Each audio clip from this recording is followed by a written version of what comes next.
देखिए exercise number 2.2 का पहले का जो अपना प्रश्न है दूसरा, इसमें दे रखा आपको यूँ क्या लिखा है, लिखा दोनों शून्यांकों का योग बच्चों कितना है √2 और शून्यांकों के योग को किसे लिखते हैं अल्फा प्लस बीटा। तो वी कैन से हम कह सकते हैं कि alpha plus beta is equal √2। फिर लिखा दोनों शून्यांकों का गुणनफल अल्फा बीटा है ना, प्लस होता तो जुड़ रहे थे, अल्फा गुणा कर रहे और कितना आ रहा है 1/3। क्या करना अपने को बहुपद ज्ञात करना है। तो हम लिखेंगे बहुपद यानी ax² plus bx plus c, इसको अपने को ज्ञात करना है। हम क्या करेंगे यहाँ पर यूँ मालूम है कि चूंकि हम जानते हैं alpha plus beta is equal क्या होता है -b/a होता है ना, दो शून्यांकों का गुणा किसके बराबर होता है -b/a। तो अल्फा प्लस बीटा √2 तो -b/a किसके बराबर हो गए √2 और /1 आप लिख सकते हो।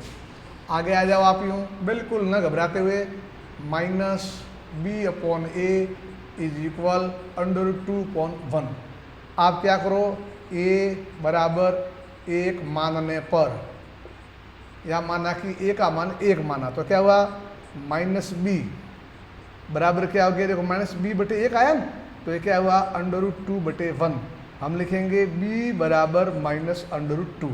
चलो साहब ये b का मान आ जाए, कितना है b का मान मालूम पड़ रहा है आपको, समझ में आ रहा है b बराबर -√2। बिल्कुल सरल है, हमने यहाँ पर 1 रखा तो -b/√2 और 1 हो गया तो b बराबर √2।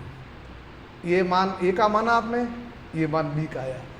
फिर आप याद करो, याद है आपको दूसरा संबंध क्या है कि चूंकि अल्फा बीटा बराबर क्या होता है c/a संबंध है ना, तो अल्फा बीटा का मान कितना है, अल्फा बीटा का 1/3। हम लिखेंगे c/a बराबर 1/3।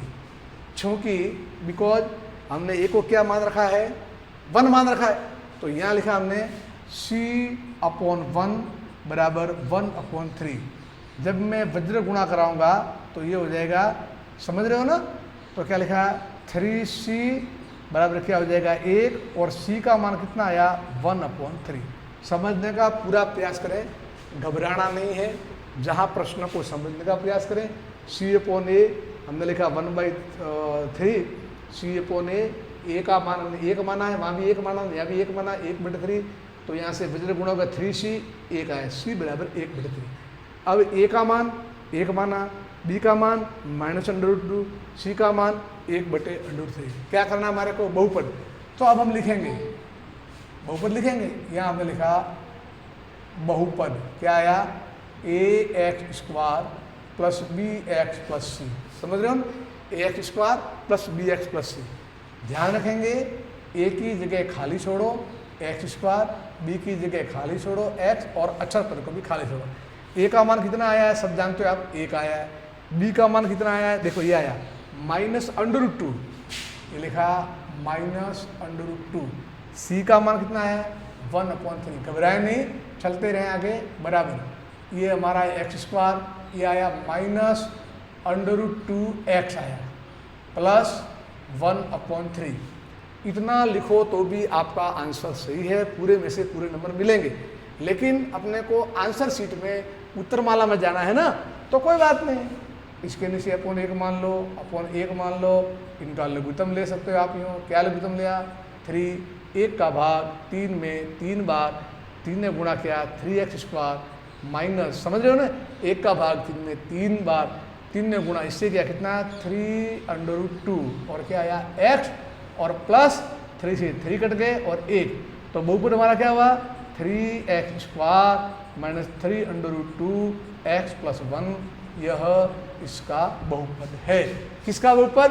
जिसके शून्यांकों का योग √2 है और शून्यांकों का गुणा 1/3 है और इनके लिए ये हमारा बहुपद बन के आया। क्लियर? समझना आपने।